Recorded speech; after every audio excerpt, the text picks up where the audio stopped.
I need support staff to clear the room. Stand up and walk, now.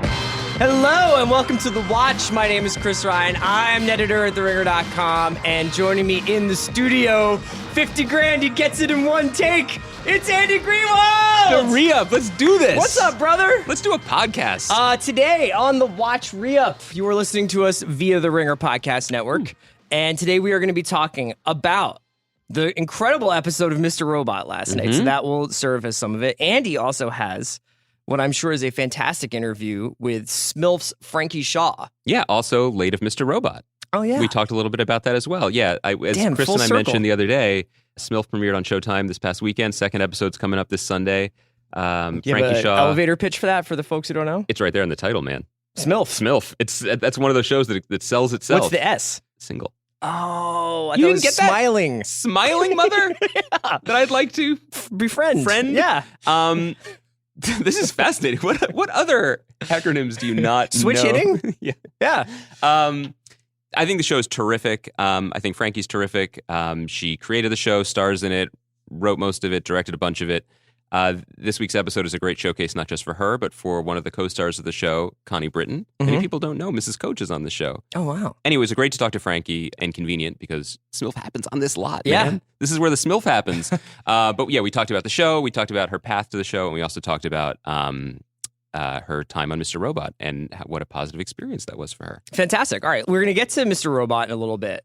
Let's start with two pieces of news. And obviously, news is happening quite a bit. A lot of news. Hashtag this town. I know that when people say that, they're talking about DC, but still. Hollywood. Did you know what the S stands for?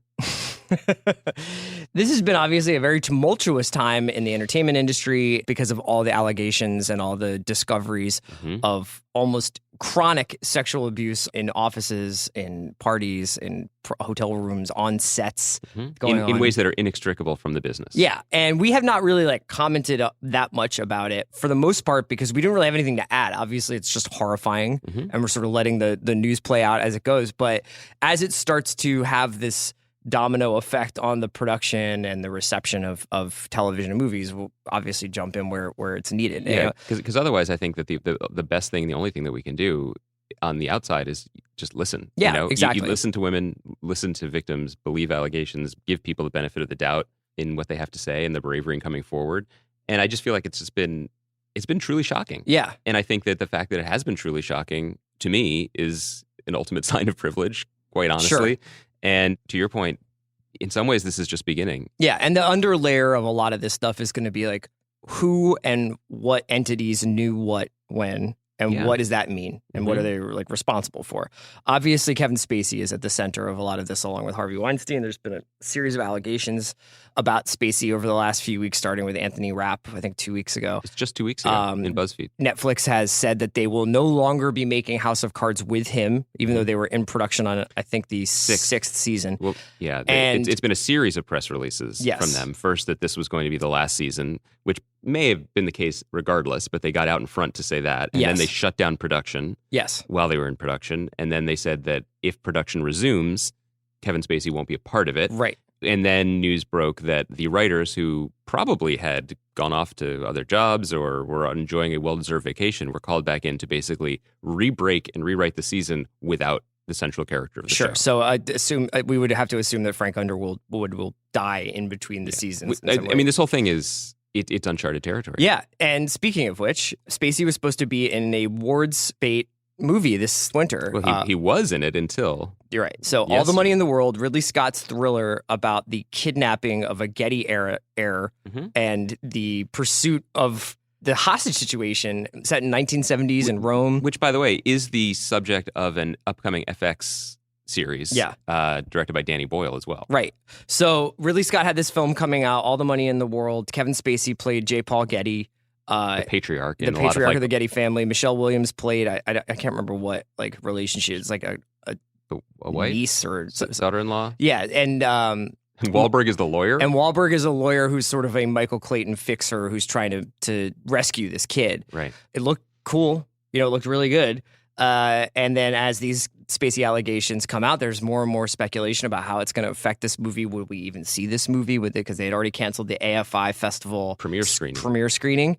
And then yesterday, it comes out that Ridley Scott will be reshooting all of Spacey's scenes with Christopher Plummer in the role of J. Paul Getty, and that Mark Wahlberg and Michelle Williams were both going to be part of these reshoots. That it's not going to be some cutaways to Plummer and then cut back to Michelle Williams and Mark Wahlberg. Although there probably will be some of that. I'm sure there will be. And actually, strangely, although Kevin Spacey obviously hasn't passed away, Scott has previously had to do some magic where during Gladiator, Oliver Reed passed away during production, and they had to fix some of the movie with CGI or some creative, And that was years before this sort of tinkering. Obviously, this is a totally different thing, but moving actors in and out, I mean, this is par for the course in Hollywood. It's just the specifics of this situation, fully recasting someone, dropping those scenes into a movie that, by the way, is opening next December month. 22nd. It's wild. Yes. So by this point, typically, I mean, I know you hear stories about people, we're cutting right into the point where we have to ship or whatever, but I don't know if the sets are still up or if they've still got the villas in Rome that they can shoot in. Ridley Scott probably has a spare villa. I'm sure also that Ridley Scott, if you look at the credits for his movies, they tends to work with a lot of the same people over and over again, his production design team. So I'm sure that if something like this needs to happen, it can get done. Yeah. It was apparently unilaterally, it was Scott's decision that he went to the studio with. Apparently, he also really wanted Plummer in the first place, which makes me feel like this was all part of the story. Was like, an insider close to the production. I was like, was the insider named Bidley Smott? It's a very Ridley Scott steps in and saves the day. By the way, Christopher Plummer is a better casting choice. Let's start with that. That's awesome. Yeah, I don't know if I have a J. Paul Getty power ranking of actors I wanted to play him, but well, you might need to now. I mean, he's on TV too. Look, this is really, it's shocking. Obviously, separate and apart from the allegations against Spacey and the fact that 3 months ago this guy was hosting the Tonys, his career is now over. Yeah. The speed with which this has happened it gives you whiplash. I'm really curious about this news, how it will play out, both from a technical cinematic standpoint, just can he do this? Can he cut someone out of a movie, cut someone back in, and have it work? Can he make his deadlines? I mean, just those are interesting stories from a Spacey creative apparently standpoint. did 8 days. So I would imagine it's a cameo, a glorified cameo. It is probably 3 or 4 scenes. Yes, and probably those scenes are focused, meaning between 1 or 2 characters. He probably isn't swanning around in large group scenes. Right. That would have required getting the whole cast together. So that helps in that circumstance. I think about this, and and I don't mean to make this as a joke for our longtime podcast listeners. I think about Baby Driver, which was a rapturously reviewed movie from this year that features Kevin Spacey in a very Kevin Spacey part. How does that affect people's viewing of that movie and their memory of that movie? The consideration of that movie going forward. It's a really interesting moment, and I don't know if you now saw happening this. in real time. There was an interview with John Bernthal. I think it was about Punisher, and he was talking. I think he was actually on some serious show, and it might have been Jim. What's his face? The guy who does Opie and Anthony all the time, the comedian. Jim Norton. Jim Norton. So I think he might have been on the Jim Norton show, and they were asking him about Kevin Spacey, and Bernthal was just pretty much I wasn't into him. He was like a bully to other people on the set. Yeah. I didn't particularly care for him, and because I held him in such high regard as an actor, it was incredibly disappointing. And if he was doing what he was doing to other men, to women, I probably would have stepped in. So I'm paraphrasing, but that's what he said. So this is what I'm talking about: is that the backlash against this, in terms of I'm not saying anything about Edgar Wright or about the people who made Baby Driver and what. There's no culpability. I can't adjudicate the culpability. This is part of the reason why this is every part of this is enmeshed with almost everything else in But our there was culture. a BuzzFeed article about Beau Willimon had been initially very I had no idea. And if I had known, and then people Beau in Willimon, this Beau Willimon, the not creator but adapter. He was essentially the showrunner of essentially House, the creator of the American House of Cards with David Fincher, and Willimon had worked on the show for longer than Fincher. Although he left before last season. But these allegations go back to the first season. Certainly, I've just set the stage. Beau Willimon had said I had no idea, and there's a newer BuzzFeed article. It's Beau Willimon saying he has no idea is complete bullshit. Yep. So this is the ripple effect of this controversy is going to be felt throughout the industry, and we're only just beginning to see it. Yeah, and you know what? I realized I just caught myself because I was about to even suggest a conversation that we're headed towards, which is art versus artist. Can we enjoy these movies again? Can we watch The Usual Suspects? Can we enjoy The English Patient if one ever did when the logo of Miramax appears in the beginning? But this is not the time for that conversation. Sure. I mean, Wind River is a movie that I had a lot of time for this year, and Taylor Sheridan and Jeremy Renner and Elizabeth Olsen all apparently asked for Harvey Weinstein's name to be scrubbed from the movie, even though he was listed as essentially, I think, executive producer. Sure.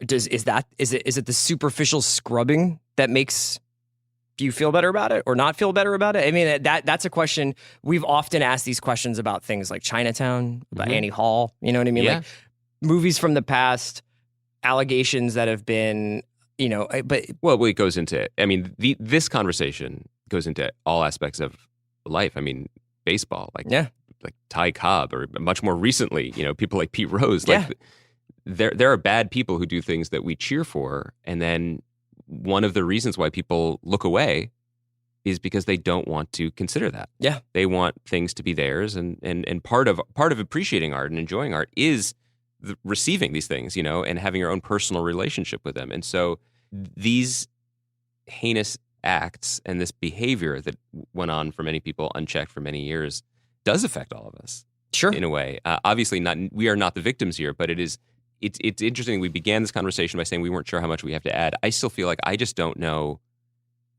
I don't even know how to begin to articulate it because it is ongoing. We are not the victims here. We need to listen to the victims, but it touches everything that we talk about. Sure, absolutely. So to your point, like I'm glad we started talking about it, but it's also weird. How do you stop? How do you stop Exactly. once you start? Exactly. Well, another huge story in the industry, although obviously overshadowed by a lot of the controversy happening this week, is Apple's just off the top rope entrance into the content game. Now, this has been rumored for a while, and Apple made a deal with Steven Spielberg and Brian Fuller to do Amazing Stories, and that was the first TV show. Well, Carpool Karaoke is their first show. Sure, but Carpool Karaoke will always be their first original show. The way the Netflix the little Steven Lilyhammer, right? Lilyhammer, little Steven in Corden is the Steven Van Zandt of Apple. That is always going to be the first Netflix show, no matter how many articles this week said House of Cards was the first. They had already they already made a deal with Spielberg and Fuller to do Amazing Stories, which is an anthology series, but this one is honestly like a little bit more notable. So they're going to do an as of yet untitled show about morning shows. And it will star Jennifer Aniston and Reese Witherspoon. And it is going to be somewhat based on, or at least draw from, Brian Stelter's Top of the Morning, which was a book about... A juicy book. The people, from the hosts to the producers and the executives and the people who work behind the scenes of how your morning show sausage is made. And morning show being Today's Show, more specifically. Yes. And versus Good Morning America. So, a couple things about this. A couple months ago, 6 months ago, let's say, Apple hired away the co-presidents of Sony, the TV studio, to run their TV studio. Yep. Ever since then, to exist in this town has been to hear the plaintive whistle like Omar walking through Baltimore. Like, something's coming. Yeah. And this news is the shotgun blast, basically. Apple is, as we all know, very good at controlling narrative and spinning a story about what they do. And when they, people line up for their products, people line up to hear about their new products. There was no way they were going to start small. Mm-hmm. And what's interesting about this to me is the show itself is almost completely tangential to the story. Oh, yeah. It's almost old-fashioned. Mm-hmm. I mean, I think that there is actually a Tina Fey show on air now that's about, like, a news show, It's right? a news show, great news. Right. Which is pretty good. And Tina Fey produced show. There's like the Rachel McAdams movie, Morning Glory, that came out like about 10 years ago or something like that. I mean, they're not doing Westworld here. I mean, like, this is like a pretty standard like TV show trope is to be like, whatever, we went behind the scenes. Now, this might be really gritty, or it might be like, I have no idea what we're talking about here. We don't know. Yeah. And what's interesting about us not knowing, it comes from the press releases, which if you read it, and especially not just the initial press release, but the way the internet works now, where like there is the story that breaks it, whether I think it was the Hollywood Reporter in this case, everyone that regurgitated that story cut out any of the information about who was actually making the show. It was all Apple has bought this show with Jennifer Aniston and Reese Witherspoon. It's Jay Carson, who worked on House of Cards, is I think writing it. Right. And so but read further into it. So that the other takeaways from this is that the deals with Michael Ellenberg, who was the head of drama at HBO for many years and is considered crucial in developing a lot of the shows that we like and love. especially The Leftovers. He maintained a producer credit on The Leftovers, I think, after he was relieved of his duties. Westworld was developed under his watch, but aired afterwards. And he then got an independent producing deal. So this is Apple making a bridge to someone who has all the HBO contacts and talents. And apparently this idea was an Ellenberg original idea. Like, it was his idea, and then he went to find a writer, or he went to find the stars first. And there's a lot more of this happening. There's the show coming on Netflix, Maniac, that was sold Emma to Stone, Netflix Jonah Hill. with Cary Fukunaga, the director, Jonah Hill, and Emma Stone attached. Only later did they bring on someone, my good friend, Patrick Somerville, to write the show. So it's a little bit of top-down engineering, and that doesn't mean any of these shows are going to be bad, but what it does mean, because let's remember one other thing about the Apple show before we move on. How's anyone going to watch it? We don't know. Yeah. Is it iTunes? Is it Apple branded but will be distributed? Yeah. Are they going to push it just through people who have Apple TVs and onto your phones? Is it going to be through iTunes? And if it is majority, because many, many people have Apple products, certainly phones, not that many people have the Apple TV. Will they AirPlay the show from their phone? Will they watch it on their phone? Let's be completely honest about this. None of that matters right now. What matters is it's a big splash, and they probably significantly outbid everyone else using the Netflix playbook, where Netflix outbid everyone else for 2 seasons of House of Cards. The only thing I want to add is the irony that in this new media juggernaut is making its first entree into television by like basically romanticizing the most old-fashioned thing about television. Totally. And it's like there's nothing more quaint and traditional than a morning show at this point.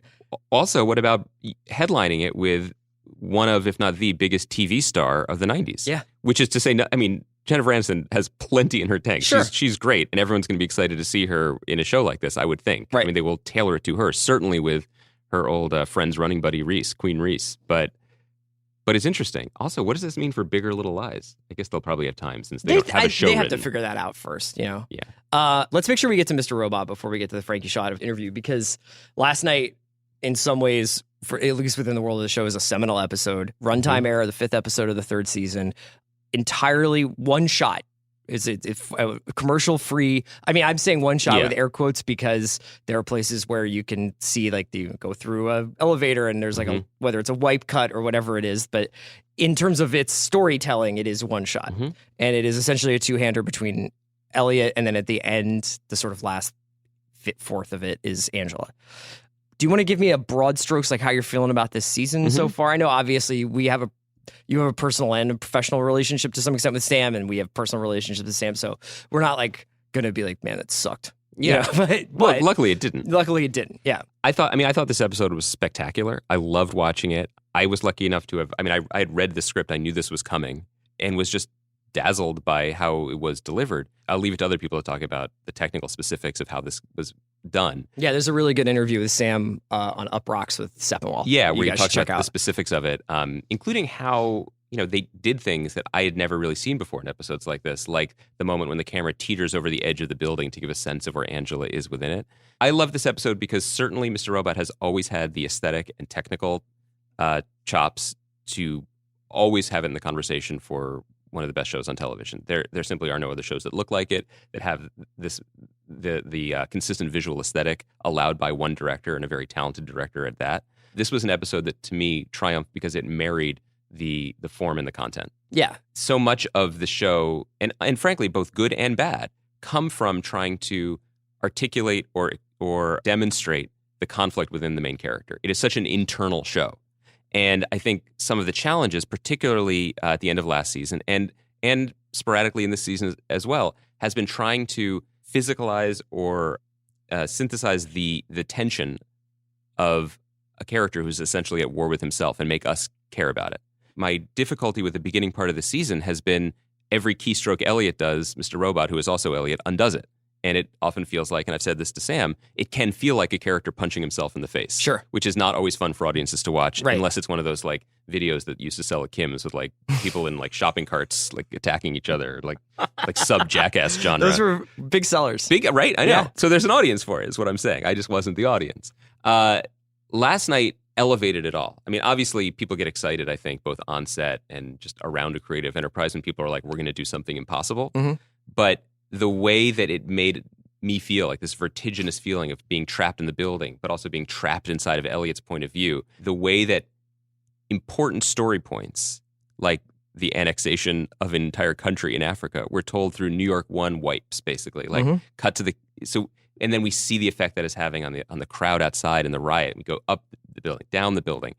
It was all of it was in service to the story in a way that I thought was really, really well done. You know, we've said in the past that like some of the Philip Price White Rose stuff was sort of opaque to us, especially because they were just talking about it in rooms. Like I basically couldn't figure out what the MacGuffin in this show was. You know, and I think that one of the reasons you mentioned the annexation of Congo stuff that gets disseminated through these elevator TV screens while people are going up and down.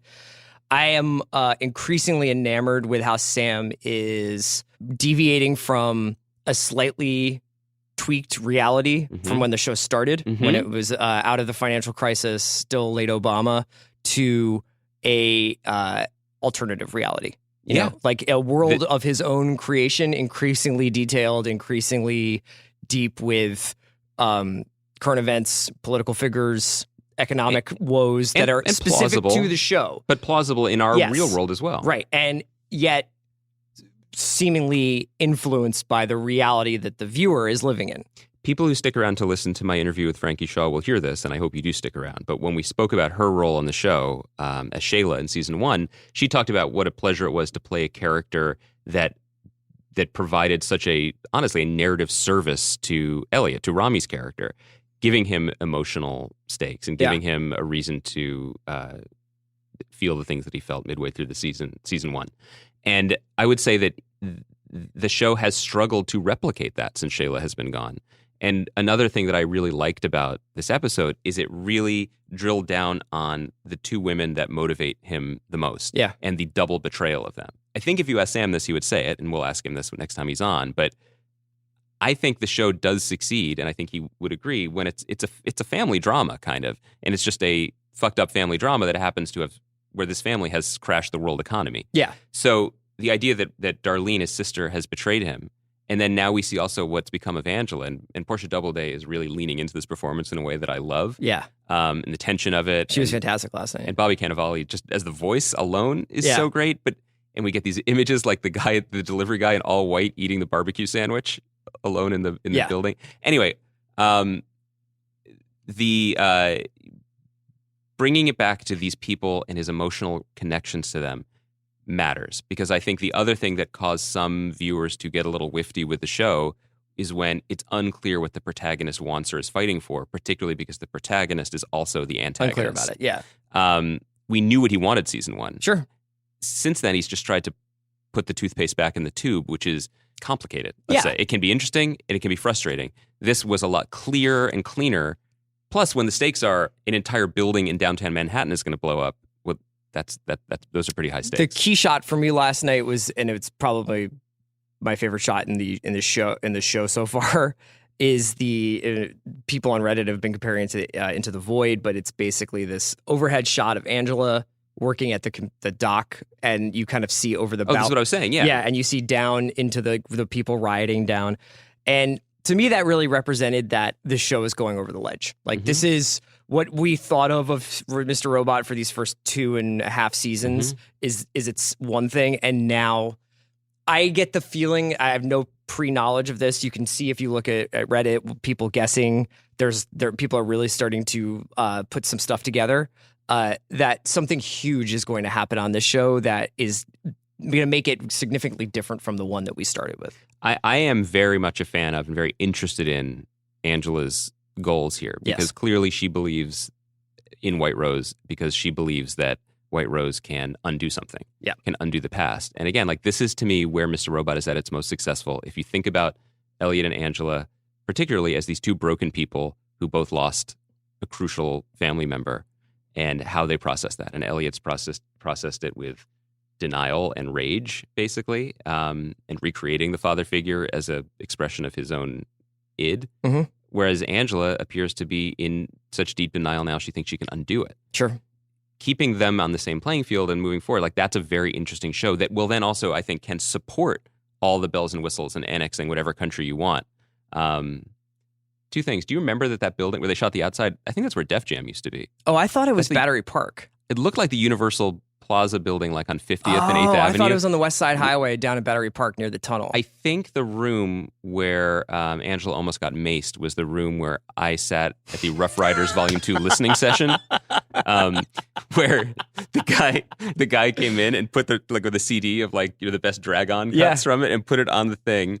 And then he took a 6-pack of Heineken and put it on the table. And I remember our colleague and friend John Dolan cracked one because we were the target audience for Rough Riders. And then do you remember these listening sessions? They would turn the volume up, and they would turn it up so high the building would be shaking as if F Society was riding downstairs. And then the guy would rap along with it. Yeah. And then he would turn it up louder. It was like the original director's commentary. I loved it. Okay, that's it for us, you and I. You have your interview with Frankie Shaw from SMILF coming up, and then we'll be back on Monday. We have a really cool show for you on Monday, so we just want to keep it a little secret. Not that it's De Niro's not coming on, but we'll have a fun show for you. Joe Pesci's coming on. Okay, until Monday, take care. Have a great weekend, Bradskis. Today's episode of The Watch is brought to you by the homies at Sonos! Our good friends. Sonos blends great sound with Amazon Alexa, the easy-to-use voice service for hands-free control of your music and more. And Andy, it was how could Sonos be better? How could it be better? I mean, here's the thing. I already was talking to my Sonos. Yeah. I'd be like, seriously, Sonos, I was doing it too. I was like, Sonos, I love you. You make my life easier by giving me this high-quality sound. Your sleek design. And you're this high-quality sound in multiple rooms. Yeah. You're saving my life and my marriage. And then you could be listening to NPR in one room, and your wife could be listening to Rough Riders Volume 2 in the other room. In broad strokes, that's correct. But now you can use your voice to control your Sonos. It's amazing. You can use your voice to play songs while you cook. You can tell Alexa to turn up the volume while you're in the shower. You can even request a lullaby out loud if you're tucking in your kids, if you have kids. Also, if you just want to get that lullaby going, if you're sleepy, you got that. Maybe you just want a gentle bridge to Terabithia, You can play songs, turn on lights, adjust the temperature, check news and traffic, manage smart devices, and more with the helpful Amazon Alexa skills, all using a single Sonos speaker. Sonos One is backed by a pair of Class D amplifiers and custom-built drivers, so the sound is face-melting and pure, although I would say, if you're going lullabies, maybe sub-face-melting volume. Don't melt the face. And since Sonos is continually updating with new features, services, and skills, your music and voice options will both keep getting better and better over time. And now Sonos is offering listeners of The Watch 10% off one order of $2,500 or less for any product on Sonos.com. This offer is available for a limited time only, but Christmas is coming up and cannot be combined with other discounts or promotions. Use promo code WATCH10, that's WATCH10, to receive this offer. Today's episode of The Watch is also brought to you by the big homies at Delta. Now boarding on Delta, free messaging. You do not have to be off the grid when you're in the air. It's easy to access. Just go to Wi-Fi portal and select free messaging on your next Delta flight. You can use iMessage, WhatsApp, Facebook Messenger simply by logging in to in-flight Wi-Fi. Delta Airlines is committed to constantly improving every aspect of the travel experience, including your ability to stay connected in the flight. I love being connected when I'm flying, man. It's like, I used to say to myself, this is my time, no one can reach me. But now I feel like it's actually the time when I get my most pure communication in. I was on a plane on Sunday and I was texting you and Zach Mack just about topics. Yeah, just saying guys, thought starters. Yeah. With free messaging on Delta, you have no reason to stop the conversations you're having, whether it's Andy talking to me and Zach or me texting people about the Eagles on a Sunday. When you get in the clouds, keep those conversations going. Delta.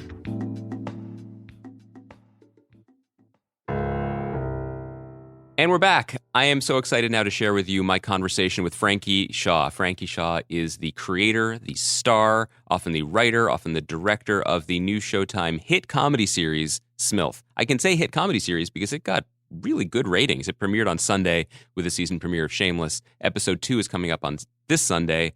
If you haven't watched it, you are safe to listen to this interview because let's be honest, the premise of the show is right there in the title. Frankie plays a single mom in Southie, that's Boston for people who haven't gone to the movies anytime in the last 20 years.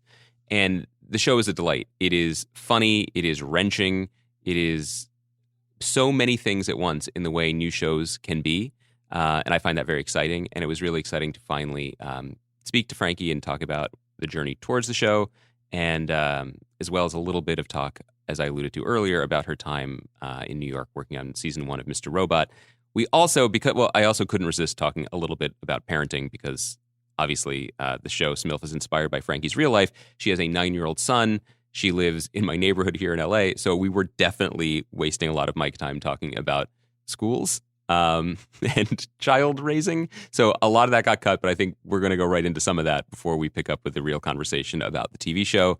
SMILF airs Sunday nights on Showtime. You can watch the first episode on demand now. I highly recommend that you do it. Let's get right into it. This is my interview with Frankie Shaw of SMILF. I am so happy to be joined here in the studio on Sunset Gower, the lot where we both currently work. Yep. I'm joined by Frankie Shaw. Frankie, thank you for sitting with me this morning. Thank you for having me. I know that we had a good head of steam going on our parenting podcast, Yep. But we can just pilot that and Okay. maybe revisit it later. First of all, congratulations on SMILF and on the show's success, because there are some press releases that suggest very good ratings. I don't know what ratings mean anymore, but these looked good. It was very surprising, actually, to come in with some good numbers on the premiere. But we have to sort of hold on to some of it before we can celebrate. So how much of that, I mean, you're still in the middle of it, right? You're still posting and you're... Yeah, so I'm in the middle of editing 105. Okay. So I have you can't about celebrate yet. another month of hard work, and then I can celebrate. One of the things I want to talk to you about, obviously the show itself, and we'll come back to the more specifics of it, but we see a lot of shows these days, and your show is being categorized this way as well. It's like an auteur show, because you are starring in it. You created it. You're writing a great deal of it. You're directing some of it. You're show running. Mm-hmm. For real, what is your life like wearing all of these hats? What does that actually mean? Like, for the lay TV fan who hears you doing press now, sees you on the show, how crazy has your life been? And It's been pretty crazy. Yeah. So in terms of like time, it's all I'm doing. I don't have any sort of life outside of it. Mainly also because we were shooting and I was editing at the same time. And were you shooting all here? We were in Boston as well, right? Yeah, so we shot interiors here on the lot, and then we went to Boston twice. Okay. So I think in a less rushed TV schedule where I wouldn't have to shoot all day and then go edit, it would have been a little bit more manageable to have some semblance of a life or sanity, you know. But it's just been basically because we got the pickup in May. Mm-hmm. We started writing in June. Oh, this has been, and then you had we had to start shooting in August and to premiere in November. So I'm sort of we wrapped last week, and so I've had a few conversations with some friends that I'm sort of re-emerging into being a human again. Uh-huh. Yeah. But this is a little crazy because one of the things that I think people have come to think about in TV is that this auteur model, like cable TV, prestige TV, everything's calmer, right? There's not that crazy rush that network TV used to have, or broadcast TV. And normally it would be so. It would be, right? Yeah. But it was just because they had one spot for us to air, which was a great spot after Shameless. After Shameless. And so there was no question. It was like, okay, we just have to figure it out.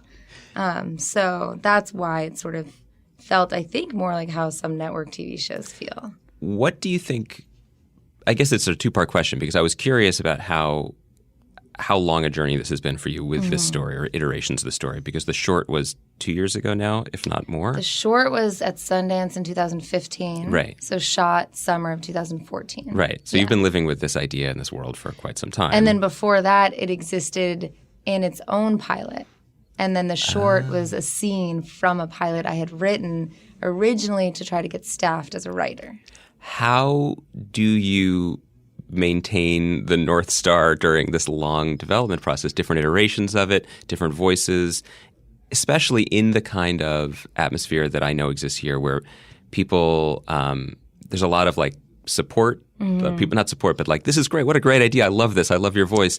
Let's change it, or let's throw more things at it, or let's develop it. Well, I mean, it's been a whole process, honestly, to maintain sort of what was there originally.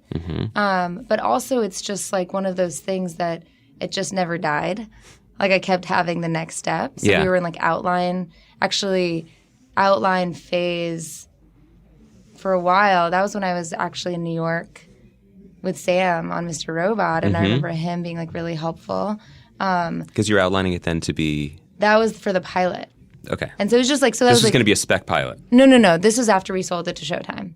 Oh, this is already that? So this has already been... So this was like, so you're filming Mr. Robot Season 1 in 2016. 15, yeah. Oh, man. Okay. So basically, it was at Sundance in 15 in January, sold it in February, and then left for New York in March. So it was like, basically we were in outline phase forever. Yeah. And then it was script phase. And it was just like, it just never died. So that was sort of how we like, well, next thing.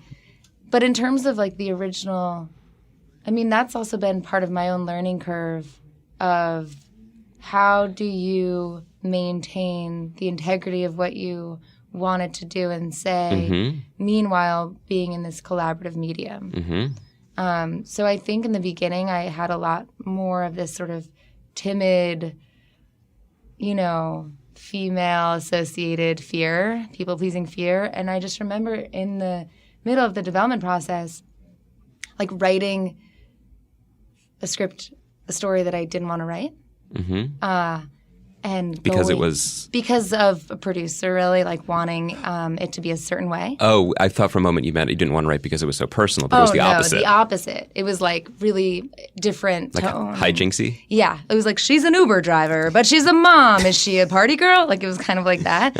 And I remember just like it getting so depressed about it actually, like dreading calls and, being like, just wanting sort of going and spinning out a little bit. And for a variety of reasons, it was just sort of like, I'm not going to be able to do it. And so we sort of had to come to Jesus, sit down. And I said, I can't write this version, and this is what I want to write. Who'd you sit down with, other than Jesus?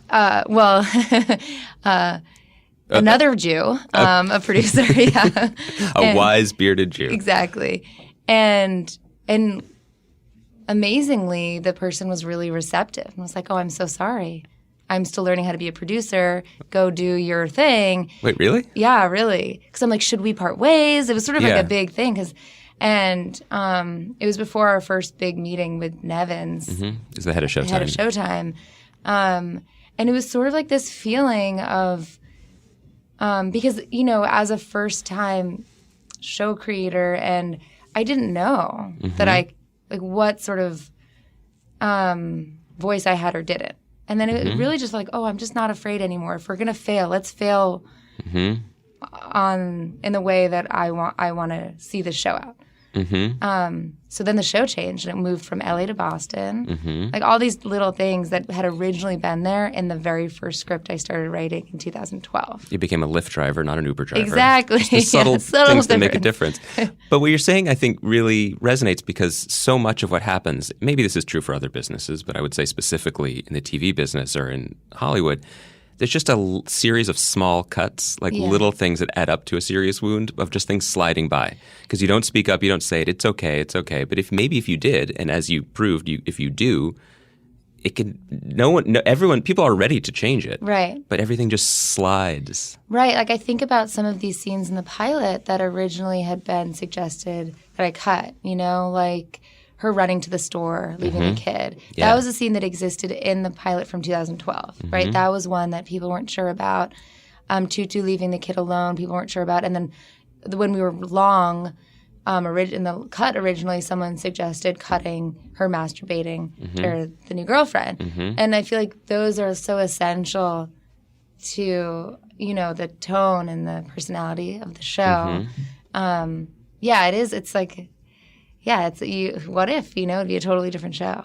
Yeah, I wanted to talk specifically about some of those scenes in the pilot and just the vibe in general of parenting, which I appreciated so much as you know, as a parent myself. There's a vibe that you never see in movies and TV in your show, which is that sometimes things have to happen. Perfect is not possible. And sometimes someone has to watch the kid, and the kid's fine.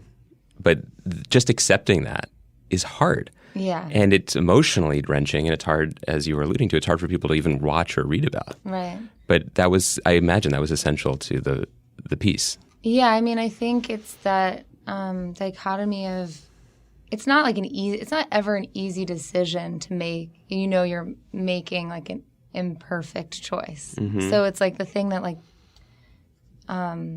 tugs at you the most. So I mean, that's like the whole thing with.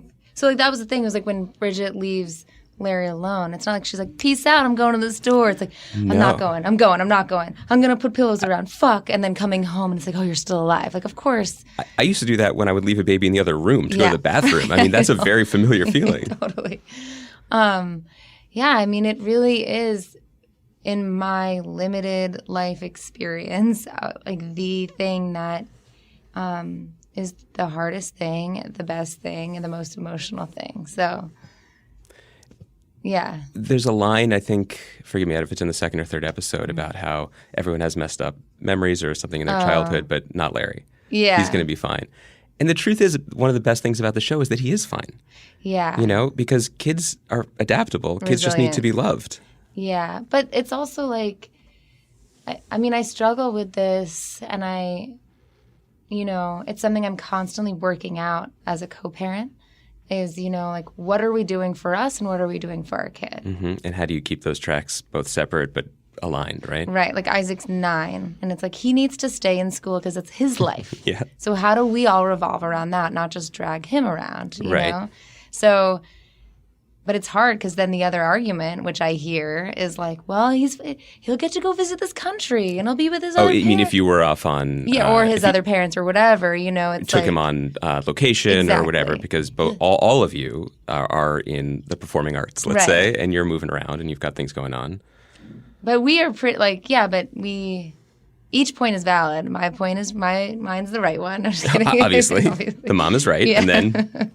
But yeah, it's challenging. So and now, I mean, being alone with Isaac was, I mean, it was so hard, and it was like my whole existence in those first few years was just like the struggle. And so I really wanted to sort of show that experience while attempting to maintain Isaac, Larry, in the show as like the center, revolving all the decisions, trying to revolve around what's best for him, but then messing up, obviously. Well, I wondered about that because obviously so much of the show comes from your own experience, both literally and emotionally, but also with the opportunity to have some distance, because on the show Larry is much younger than your actual son. Mm-hmm.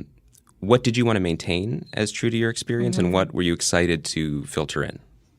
I mean, I'm a much more boring version, so it was like part of that was just to have a more interesting, dramatic show, is to make her a little bit... more of an Uber driver. Yeah, exactly. Having not really done work on herself or having self-awareness in a way, playing with the idea of being a child and having a child. Mm-hmm. But I mean, a lot of the seeds of the stories are from my life, I mean, Isaac's 9 now, but he was 2.5 once, and it was a struggle, that much more of a struggle then. It's that fine line too, it's what's going to be interesting storytelling. So in episode 3, like, I had never met with a person who I met on Craigslist, but I answered an ad once, and then essentially my story ended when I was 22, before I had my son, right, and was like terribly broke in New York. My story ended outside of Kmart, and he handed me $300 just to see my face, and I left. That did happen. Wow. And I never had a conversation. What's incredible about that is that it's so specific. Of course it happened. Yeah. But that's where a lot of the great... And then it opens up a doorway to an even richer and more... I won't say anything, more affecting story. So I was like, what would happen if then they went and had a conversation? What could happen next? And so that's sort of what started that episode idea. And also, like, part of it is me wanting to tell these, specific, detailed stories of being a young mother, being a young woman, being broke, being someone who's dealing with being sexualized, all of that. And then also the issues like I'm interested in talking about, right? So it's like I believe in sort of the abolitionist standpoint about prostitution. You know, it's like, to me, it only exists in this sort of patriarchal society. There's no like the prostitution rights is living within a systemic problem already. Right. Just servicing it in a different way. Right. So like in episode 3, it was like, well, what's the fantasy of it? Like, what's the fantasy I have of it versus reality? It's starkly different. The fantasy is girlfriend experience. And then everyone I've talked to, people who've done it, you know, books I've read, anything, all of that, it's purely dehumanizing. No matter what. No matter what. And you can lie to yourself and numb yourself out, but there's no humanity to it. And so that's sort of like, how do we talk about that? Those 2 points of view, and that was where that seedling of that experience inside of Kmart then led to that episode. Let's talk about the freedom that allowed you to do that and explore that story. Because one of the things that I think is exciting about the first 3 episodes, which are I've only seen 3. Yeah. You're working on 5, so there's a reason for it, is that the show has freedom right now. The show has limitless potential and is sort of feeling itself out. It's a young show. Right. So in the same episode that has the conversation that we're talking about, there is a fantasy sequence that involves ancient Egypt. Yeah. I don't know if that's appropriately described. Yeah, for sure. But you can do those things. Yeah. And we were talking on the way in that it seems like some people who've watched the show, some critics have bristled at that. Adverse reaction. Adverse reaction to the tonal shifts. Exactly. Yeah. I mean, it's so interesting because, you know, at first reading those reviews, I was like, oh, should we be more tonally clean? Should we, you know, like, I'm like, should I take this as criticism I should take to heart? And it's really not who I am. Everything I've ever made varies in tone vastly. Like there's absurdity and there's groundedness, there's emotion, and then there's the humor. Like that's sort of like that off tone is my tone. Yeah. So, but it's reflective of your experience because you're not always just one thing. Right. And especially, you know, and I don't know. It's just so we do have these sort of wild fantasies, and then we do have like the grounded. And I also feel like when you're dealing with some of these maybe more complicated issues, you have to have the levity. And then there's also this, like if we're talking about some like a theme of trauma running throughout the season, a distinct symptom of having gone through trauma is dissociating, right? And so maybe it's a big metaphor, and that's woven into, you know, to the show. So it's also, we all have such rich fantasy lives, you know, and so it's like a way in which to explore that. I also do wonder, and I don't want to cast aspersions on anyone who reviewed the show, certainly, because I can sort of see what they're seeing. I don't know if I agree with them, but there is a running thing through culture where to see a mother of a child behaving in certain ways or exploring certain things, even if we are woke or super woke, depending, there are things built in. I mean, you described the reaction, the existence of prostitution in a system. The way we see things is still part of that system. Is that fair to say? And it's the most hypocritical thing. I mean, our country does not support mothers. No. It's the like, I call it the, you know, last frontier of feminism because our government doesn't support it. Culturally, the workforce, like none of it. There's no rights. There's no daycare. There's no paid leave. There's no paid leave. Women get divorced from their husbands who maybe they're the breadwinners, and they're like, you're lucky to be taken care of for this fraction of an amount. There's no value to it, and yet we uphold this sort of motherhood as American as apple pie type thing, right? You know? What did Kelly say? I wish we could go back to a time we revered women in this country. Yeah, right, exactly. When was that? Yeah. It was way before. Let me know. Yeah, way before Jesus was born. Or that producer you talked to who reminded you of him. But the critic, like, it really angers people. That's the thing, and I'm like, what is it? Because it's not like consistent to what you've seen, or, you know, not to say that it's not a perfect show. Obviously, it's not. But I'm just interested in to know why it really makes people mad. Well, I think it's worth unpacking that because mad is a very strong. Anger is a really strong emotion that's very tied to love and need and all these things. Right. And when shows make me like angry, like The Leftovers season 1 made me angry. Yeah. And I hated it. Yeah. And then season 2 I loved. And that anger was kind of related to the love, I think, because it was hitting something. Right. And Did you know what it was? I just think it was just it was a tonal thing. Like it was just so down. People have heard this podcast. People have heard this podcast and know my opinion about it. But basically it's like I just don't believe in full darkness. Right. I don't think that you can see the darkness, quote unquote, without a little bit of light. Yeah. And once a little humor went in, then the dark hit me harder. To your point, yeah, I think it is. Here I am using all the words. I went from woke to triggering. But I think on some level it kind of is triggering to force yourself to think about things like a woman who is a mother who we think should be doing something, even if we wouldn't consider ourselves the kind of people to put other people in boxes. Right. That exists. Right. And I like the way the show plays with it and challenges it. And there's a moment again in episode 2 where Larry is at the doctor and a lot of things are going on, and there's just a moment when Bridget, your character, just puts on the bathrobe. And other things happen too. But we're there with her, and we are forced to think about why she needs this in this moment and why this is the right choice. And I like that you leave us there, even though a lot of crazy things happen along the way. Speaking of, I mentioned Connie Britton. I wanted to ask before I let you go about this amazing supporting cast you have, because is it Miguel Gomez? Is that his name? I loved him in The Strain, a show I did not like. I can say it. I don't know if you should, but I'm so happy to see him so alive on something else. Wait till episode 6. Okay.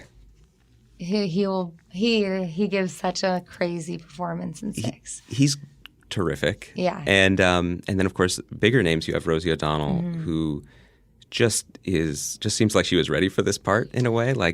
We really lucked out with her. Yeah.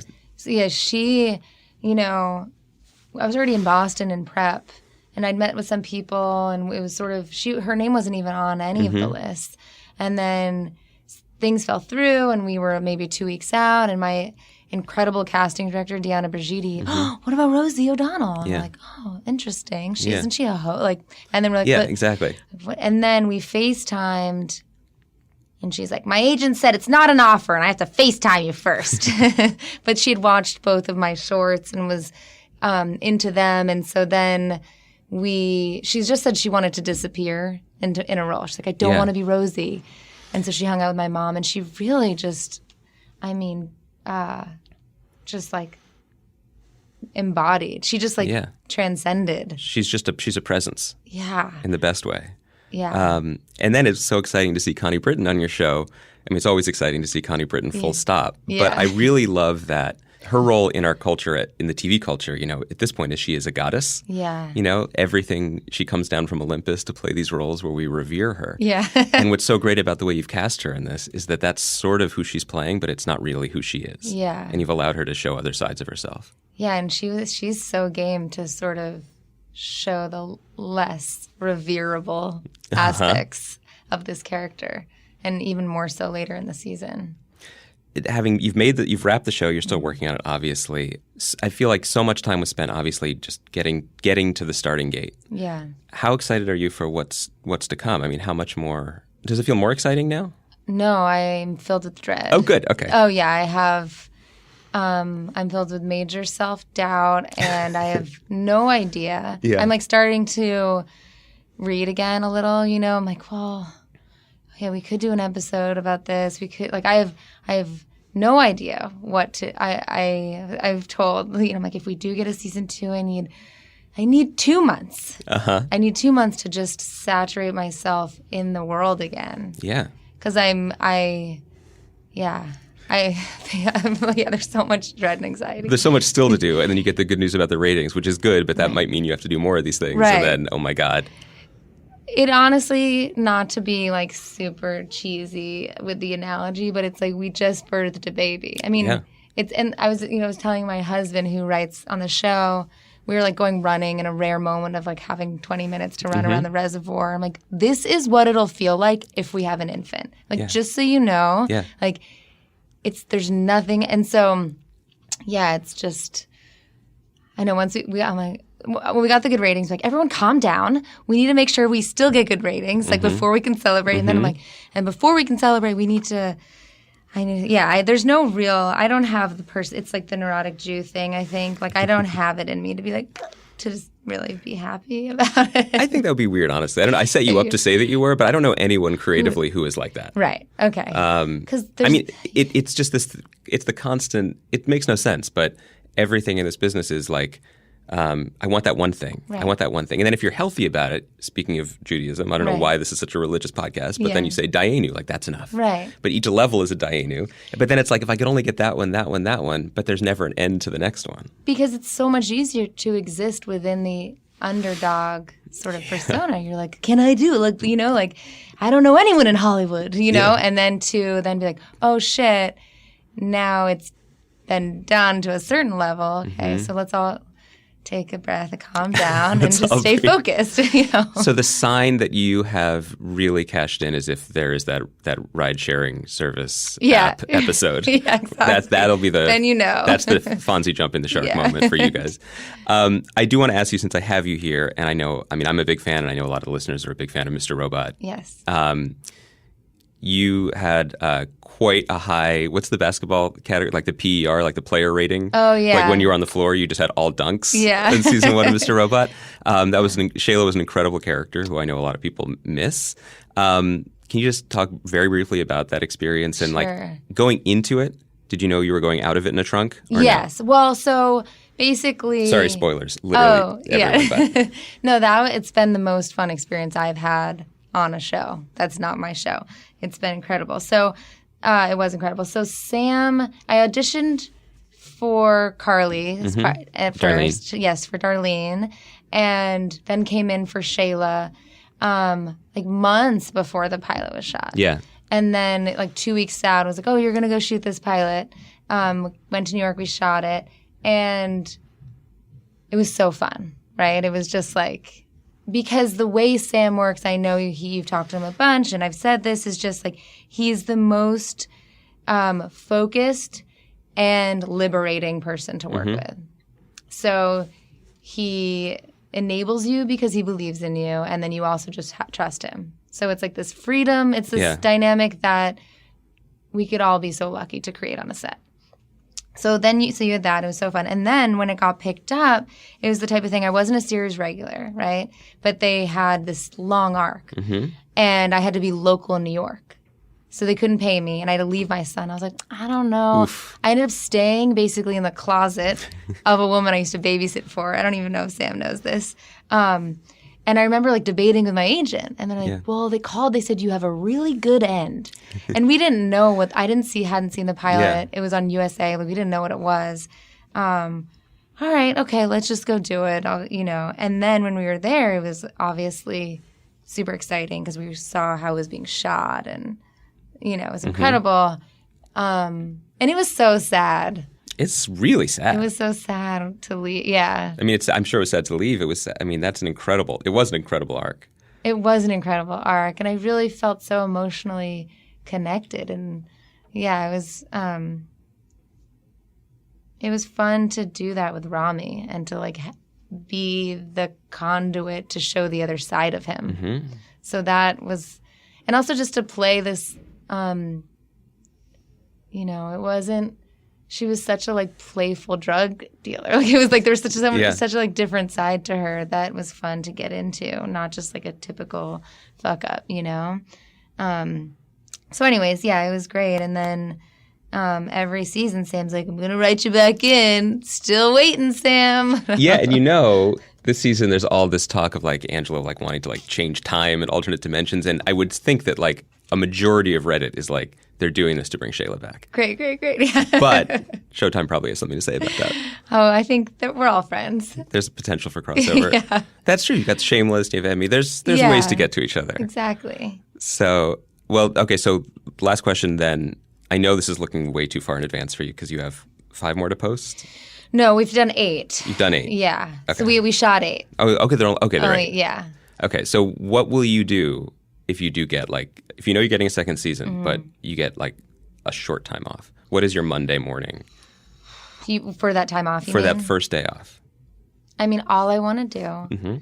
I have a favorite bookstore in Boston called Brookline Booksmith. Okay. And I spent $700 there last week. That's they're awesome. shipping me a box. It's for our whole family. Yeah. And I just want to stay in bed and read. Like, I know it sounds super dorky, but that's all I want to do because it's just, and then drift in and out and watch some TV. That sounds like a dream. That sounds really good. I know. I feel like that's a wonderful way to end because maybe we'll inspire someone who has the time or ability to do that. Go do it. Just go turn off the TV, go read a book, but watch SMILF on Sunday nights. There you go. Please. On Showtime. Yeah. Thank you, Frankie. Thank you. Okay, that was my interview with Frankie Shaw of SMILF, and that's it for The Watch. I don't even think Chris is here anymore. Chris left. Chris is listening to his Sonos in the clouds. I'm back. Oh, Chris is back just to say, have a great weekend. See you on Monday, Branskys.